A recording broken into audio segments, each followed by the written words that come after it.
Hi, ಎಲ್ಲರಿಗೂ ನಮಸ್ಕಾರ. ನಾನು ವೀಣಾ. ಇದು ನನ್ನ ಫಸ್ಟ್ ಮಿನಿ ವ್ಲಾಗ್. ಮಾರ್ಕೆಟಲ್ಲಿ ದುಡ್ಡಿಗೆ ತರೋ ಹಣ್ಣಿಗಿಂತ ನಮ್ಮನೇಲೇ ಬೆಳೆದಿರೋ ಹಣ್ಣನ್ನು ನಾವೇ ಕೊಯ್ದು ಅಕ್ಕಿ ಡಬ್ಬಿಲಿಟ್ಟು ಹಣ್ಣು ಮಾಡಿ ತಿನ್ನೋ ಮಜಾನೇ ಬೇರೆ ಅಲ್ವಾ. ಹಣ್ಣು ಕೆಳಗೆ ಬೀಳಬಾರ್ದು, ಒಡೆದು ಹೋಗಬಾರ್ದು, ವೇಸ್ಟ್ ಆಗಬಾರ್ದು ಅಂತೇಳಿ ಮನೆಯವರೆಲ್ಲ ಸೇರ್ಕೊಂಡು ಏನೇನೋ ಸರ್ಕಸ್ ಮಾಡಿ ಫೈನಲ್ ಆಗಿ ಸೇಫಾಗಿ ಹಣ್ಣನ್ನು ಕೊಯ್ದ್ವಿ. ಈ ಗಿಡದಲ್ಲಿರೋ ಹಣ್ಣನ್ನು ನಾವು ತಿಂದಿದ್ದಕ್ಕಿಂತನೂ ಪಕ್ಷಿಗಳು, ಅಳಿಲು, ಹೀಗೆ ಹಕ್ಕಿಗಳೆಲ್ಲ ತಿಂದಿರೋದೇ ಜಾಸ್ತಿ. ನಮ್ಮ ಮನೇಲಿ ಪಾನಿಪುರಿ ಬೇಕು ಅಂತಂದರೆ ಮನೆಯಲ್ಲೇ ಮಾಡ್ಕೊಂಡು ತಿನ್ನಿ ಅಂತಾರೆ. ಅದಕ್ಕೆ ಇವತ್ತು ಮನೆಯಲ್ಲೇ ಪಾನಿಪುರಿ ಮಾಡ್ಕೊಂಡು ತಿಂದಿದ್ದು ಆಯಿತು.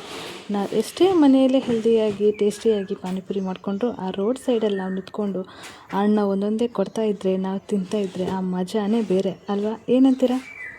ನಮ್ಮ ಮನೇಲಿ ಎಲ್ಲಿಗಾದರೂ ಹೊರಗಡೆ ರಾತ್ರಿ ಹೋಗ್ಬೇಕಂದ್ರೂ ಎಲ್ಲರೂ ಒಪ್ಸೋದೇ ಕಷ್ಟ. ಅದರಲ್ಲೂ ಕಷ್ಟಪಟ್ಕೊಂಡು ಎಲ್ಲರೂ ಒಪ್ಸ್ಕೊಂಡು ಕರ್ಕೊಂಡು ಬಂದ್ವಿ. ದೇವಸ್ಥಾನಕ್ಕೆ ಬಂದಿದ್ವಿ, ಹಾಗೆ ದರ್ಶನ ಮಾಡಿಕೊಂಡು ಊಟ ಮಾಡಿಕೊಂಡು ಸಾಂಸ್ಕೃತಿಕ ಕಾರ್ಯಕ್ರಮನೆಲ್ಲ ನೋಡಿಕೊಂಡು ಮನೆಗೆ ಬಂದ್ವಿ. ಹೀಗಿತ್ತು ನನ್ನ ಪುಟ್ಟ ದಿನಚರಿ. ನಿಮಗೆಲ್ಲ ಇಷ್ಟ ಆಯಿತಾ? Thank you for watching. ಮತ್ತೆ ಸಿಗುವ.